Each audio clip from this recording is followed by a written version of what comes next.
About 100 sub-postmaster convictions separate to the post office cases may be tainted. We're going to read into this exclusive from Sky News, you guys. Let's go.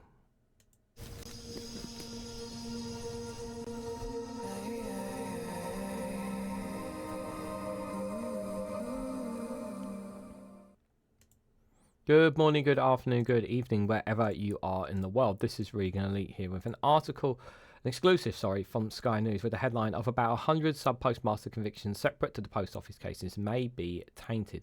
Sky News has seen documents that suggest failures by the DWP investigators, including that of a sub-postmaster who decided to plead not guilty and was acquitted of stealing by a jury. Guys, while you're here, make sure you hit the like button and share across social media so others are notified of this video. This is like when this story came out, when it really blew up, guys, we know that it was not going to be a simple, it wasn't going to be as straightforward. There was obviously in some of the discussions about some of the cases where there may have been actual convictions of actual people actually taking advantage of the Horizon IT system. Very small number in comparison to the amount of people that have been wrongly prosecuted. That some may be acquitted and whatnot, but the vast majority obviously was screwed by this Horizon IT system. We know that based on the evidence, and of course, still as we speak, the post office inquiry is still continuing in its inquiry with regards to it. But some of the post office cases may be tainted. Is obviously this exclusive is quite worrying. It does raise even more questions, as if we don't have enough questions as it is. And it's a great deal of concern to see that 100 postmaster convictions are now separate to the post office cases may be tainted. So what exactly do we mean by tainted? Well, I think we should read a bit more into it to get our heads a little bit about this exclusive from Sky. So let's read what they actually have to say on this.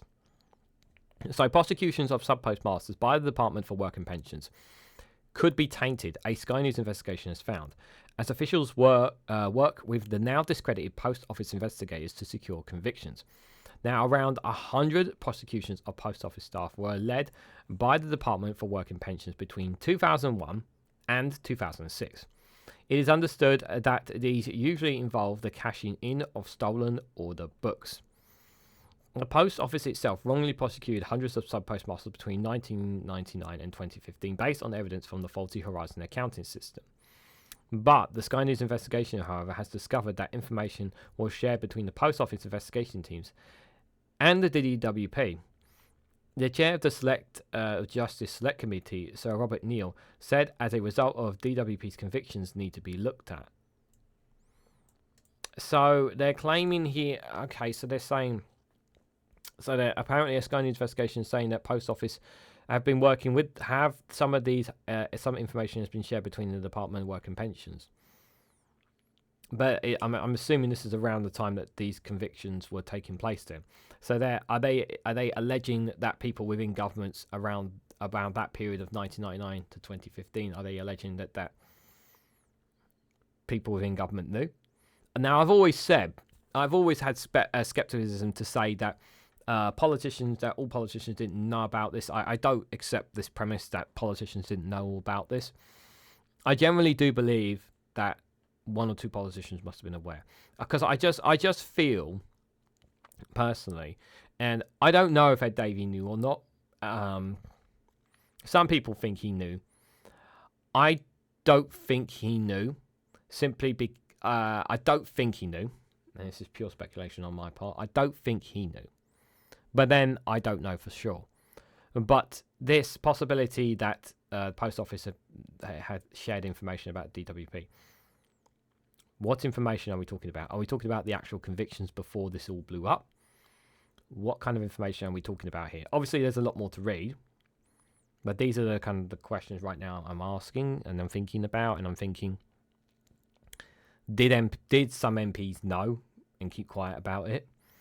And I have to say, based on when you look at some of the politicians of today, would it really surprise you if one or two politicians actually knew about it? Former MPs or ministers knew about this all and kept it quiet? Would it surprise you? Based on what we've experienced in the last 14 years? Honestly, don't think so. That's a really sad state of affairs if it turns out to be the case that politicians did know.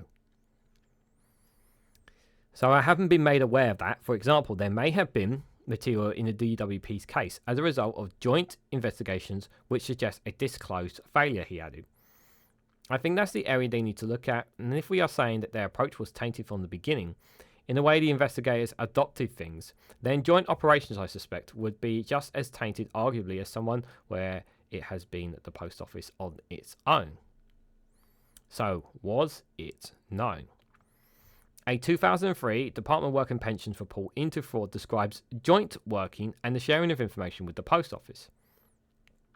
It also outlines a fraud prevention board to establish the DWP and the Royal Mail Group plc, which includes the exchange of information that directly assists fraud protection and investigation. In addition, a separate 2003 letter seen by Sky News also indicates a connection between DWP and post office investigations. The letter from the then Post Office Affairs Minister Stephen Timms referenced the case of Roger Allen, a sub-postmaster from Norwich. It states subsequent investigations by the police, the Post Office Investigation Department and the Department of Work and Pensions led to a prosecution by the DWP. Roger Allen was convicted in 2004 of stealing pensions payments and was sentenced to 6 months in prison. He died in March of this year.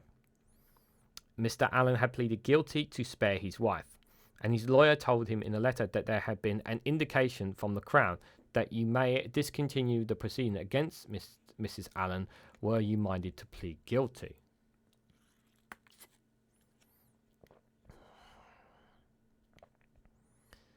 That's terrible. We won't chase your wife in this if you plead guilty. That's terrible. I hate that. It feels like blackmail, doesn't it? I hate this. Despite the Criminal Cases Review Commission deciding Mr. Allen had grounds to appeal against his conviction, it was upheld by the Courts of Appeal in 2021. The DWP prosecutions are not covered in upcoming government legislation that will overturn post office convictions. Interesting. So, Kieran Thomas, Roger's daughter, has vowed to fight to clear his name posthumously. He describes his father as a proud and honest man who couldn't face or deal with the fact that his conviction would not be overturned. He said, in the end, he obviously gave up. There is very little surviving evidence because of the passage of time. He's an innocent one, Kieran states. I don't see why he's got to try and prove it. They have got to try and prove it and show what evidence they actually have on my dad. Because of the Department of Work and Pensions have put a statement out saying that there was surveillance and witness testimonies and physical evidence to show it, show me it. That's very interesting. Sky News has also seen documents that suggest failures by the DWP investigations to a different case in the 2000s. It involved a sub-postmaster who decided to plead not guilty and was acquitted of stealing by a jury. In one extract, it said a senior investigating officer was willing to admit in open court that they had been neglectful in their duties of securing evidence. Another document appears to show a failure to review transaction logs used as evidence against the sub-postmaster. Surely... So are they saying... So the more of this... So are they saying that... Who was the Department of Work and Pensions Minister for Labour during that time? Someone put me names in the comments below. It raises some questions. If true. Does raise questions. Other transaction logs indicate the sub-postmasters was not presented at a particular branch when the theft was alleged to have occurred. Chris Head, a former sub-postmaster and a campaigner for others, has also seen the documents that said they point to a deeply flawed DWP investigation. They failed to obtain all transaction logs for the entirety of the case, but the ones that they